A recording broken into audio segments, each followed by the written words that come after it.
Questão 1.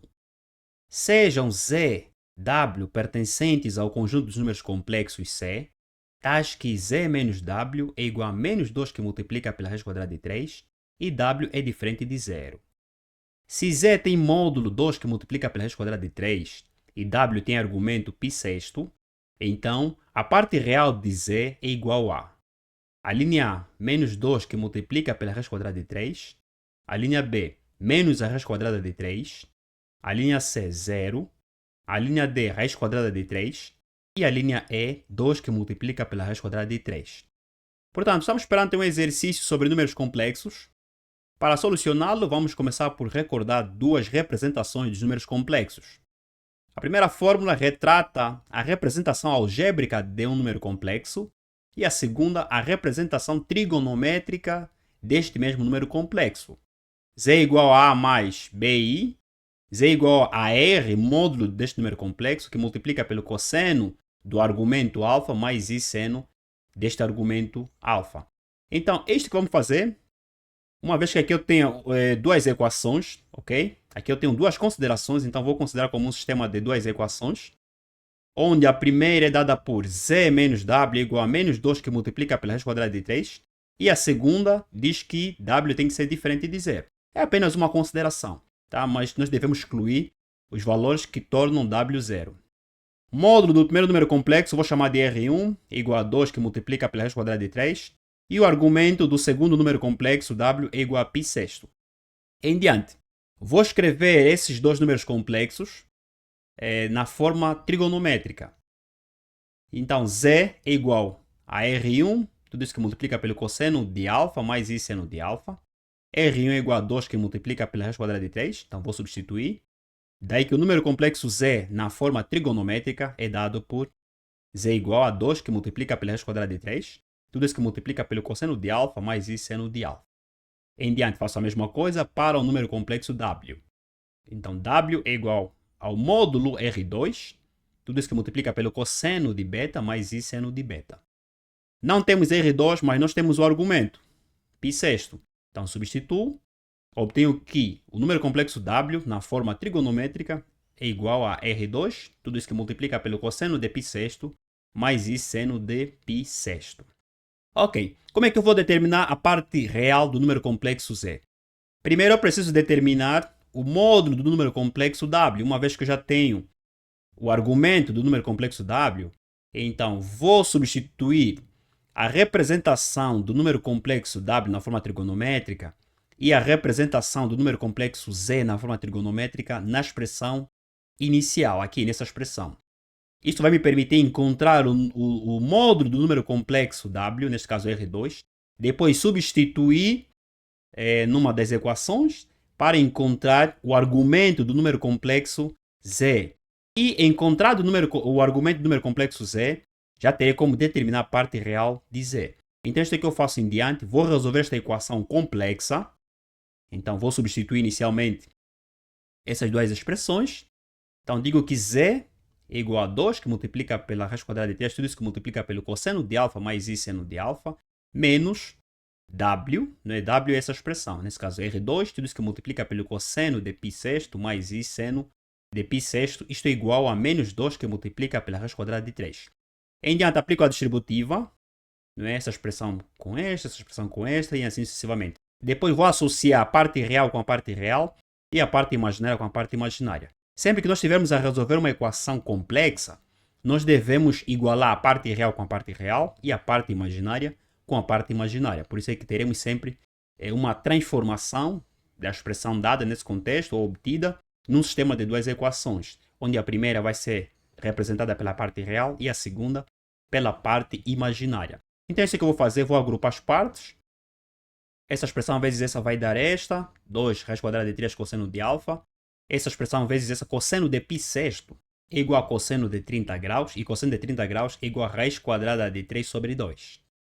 E seno de π sexto é igual a 1 meio. Então, ao multiplicar R2 por raiz quadrada de 3 sobre 2, obtenho essa expressão, sinal negativo, mas vou evidenciar I, evidenciando I, terei essa expressão vezes seno, menos R2 vezes 1 meio. Então caio nessa expressão. Isso é igual a menos 2 raiz quadrada de 3. Em diante, caio num sistema de duas equações. Isto é, a parte real vai ser igualada com a parte real e a parte imaginária com a parte imaginária. À direita nós temos o número complexo real puro, pois a parte imaginária é zero.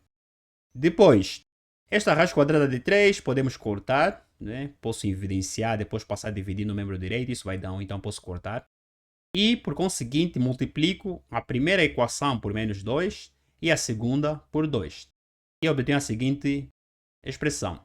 R2 menos 4 cosseno de alfa igual a 4 e R2 igual a 4 raiz quadrada de 3 seno de alfa. Aqui, depois de multiplicado por 2, posso isolar R2. Tendo R2, a expressão de R2, vou substituir na primeira equação e assim vou poder calcular o argumento alfa. Então, obtenho a seguinte equação. 4 raiz quadrada de 3 seno de alfa menos 4 cosseno de alfa é igual a 4. Vou dividir toda essa expressão por 8 e obtenho raiz quadrada de 3 que divide por 2 seno de alfa menos 1 meio cosseno de alfa é igual a 1 meio. Aqui, raiz quadrada de 3 sobre 2 e 1 meio podemos substituir pelo cosseno e seno de π sexto, pois o cosseno de π sexto é igual a raiz quadrada de 3 sobre 2 e o seno de π sexto é 1 meio. Então, vou substituir esses dois valores pelo cosseno de π sexto e o seno de π sexto. Este desenvolvimento corresponde ao seno cujo arco é a diferença de duas expressões. Ou seja, é o seno de alfa menos π sexto. Quando se desenvolverem essa expressão, vamos cair aqui. Daí que seno de alfa menos π sexto igual a 1 meio, que vocês vão no círculo trigonométrico, vão procurar onde é que o seno é igual a 1 meio. O seno é igual a 1 meio, positivo no primeiro e segundo quadrante. Então, os ângulos são π sexto e 5π sexto. Daí que eu terei esse conjunto de soluções. Ou esta solução, este conjunto de solução, ou este conjunto de solução.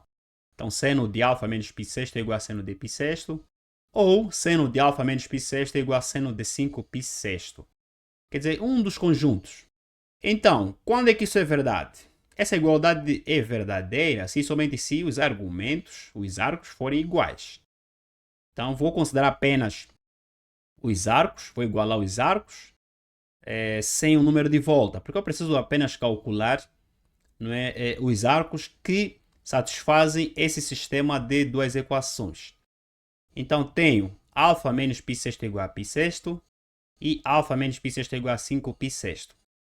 Isolando alfa, isto implica que alfa é igual a π terço ou alfa é igual a π. Vamos agora saber quais dos arcos satisfaz este sistema de equações. Para alfa igual a π terço, isso implica que, vamos lá, R2 menos cosseno de π terço é 1 meio, então 4 sobre 2 é igual a 4. E R2 é igual a 4 raiz quadrada de 3 vezes seno de π terço é igual a raiz quadrada de 3 sobre 2. Então, isto implica que R2 é igual a 6 e R2 é igual a 6. Substituindo R2 aqui neste número complexo W, vamos lá saber se o número complexo W será diferente de zero. Aqui nós temos 6, claro. Este é um valor diferente de zero, valor diferente de zero, valor diferente de zero. Então, W é diferente de zero para este argumento. Se o número complexo Z tiver argumento π terço, então W é diferente de zero. E esta equação é verificável. Vamos agora para alfa igual a π. Para alfa igual a π, isto implica que R2 mais 4 igual a 4. Aqui vai dar menos 1, né? Menos 1 vezes menos 4 vai dar 4. E aqui π vai dar 0. Então, R2 é igual a 0. R2 igual a 0, o número complexo W vai ser igual a 0. E pela condição, nós temos que o número complexo W tem que ser diferente de 0. Daí que o argumento que nós vamos considerar é o argumento π terço. Então, o argumento do número complexo Z é igual a π terço. Substituindo nesta expressão, teremos que Z é igual a 2 que multiplica pela quadrada de 3, tudo isso que multiplica pelo cosseno de π terço, mais I seno de π terço. Transformando esse número complexo da forma trigonométrica na forma algébrica, nós teremos, aqui vai dar 1 meio e aqui raiz quadrada de 3 sobre 2. É só multiplicarmos e obteremos que Z é igual a raiz quadrada de 3 mais 3i. Olhando aqui, nós temos a parte real e a parte imaginária. Nós queremos encontrar a parte real de Z, daí que Z, ou R de Z, é este valor aqui, raiz quadrada de 3. Então, como resposta é a linha D. Olhando essas respostas, a linha D é a resposta correta, ok? A parte real do número complexo Z é igual a raiz quadrada de 3. Assim resolvemos a questão número 1. Em diante, vamos resolver a questão número 2.